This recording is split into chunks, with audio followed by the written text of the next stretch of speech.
Hi folks. Well, it's time to get your paper bags out. That's it folks, time to get out the paper bags and put them over your head. Well, not exactly.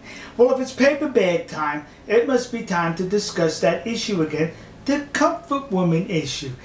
The issue is some Koreans are saying that the Japanese dragged off the peninsula 200,000 women into sexual slavery during the Second World War. That's what they're saying. But gee, there seems to be some contradiction to that claim by the United States Army. Because as I stated in the previous videos, report number 49 from the United States Army, I think it was in November or somewhere in August of 1944, where the United States Army captured some of these comfort women that were running from the United States Army. And in the report, interrogating, the United States Army wrote that these women were well-paid prostitutes. They weren't sexual slaves. And they also said they weren't attractive by Caucasian or Asian standards.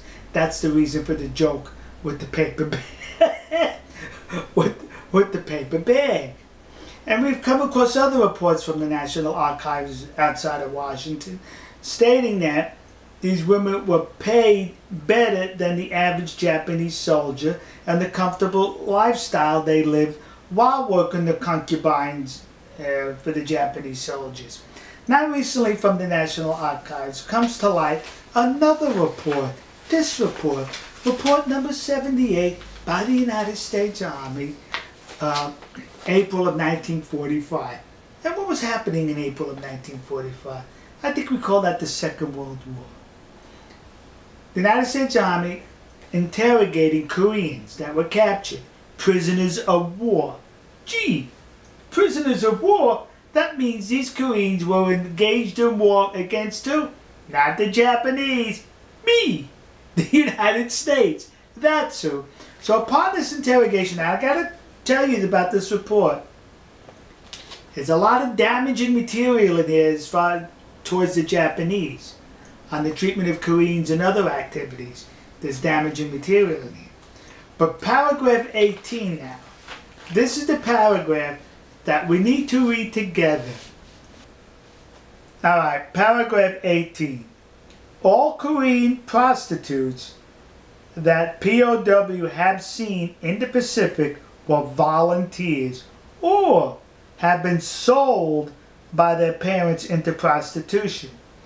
This is proper in the Korean way of thinking, but direct conscription of women by the Japanese would be an outrage that the old and young alike would not tolerate. Men would rise up in a rage, killing Japanese, no matter what the consequences they may suffer.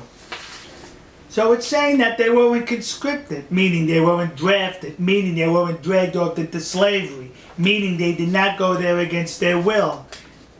It's stating in this report that they were sold by their parents or they volunteered to become comfort women to service the Japanese military and concubines.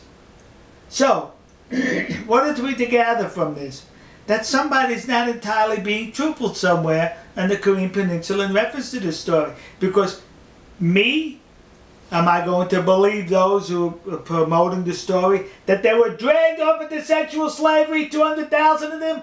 Or am I going to believe the numerous reports by the United States Army during this war? It would have been easy for the Army to say, yeah, they were drafted. Now we got propaganda material against the Imperial Japanese. No, they were not able to do that because it would not have been the truth.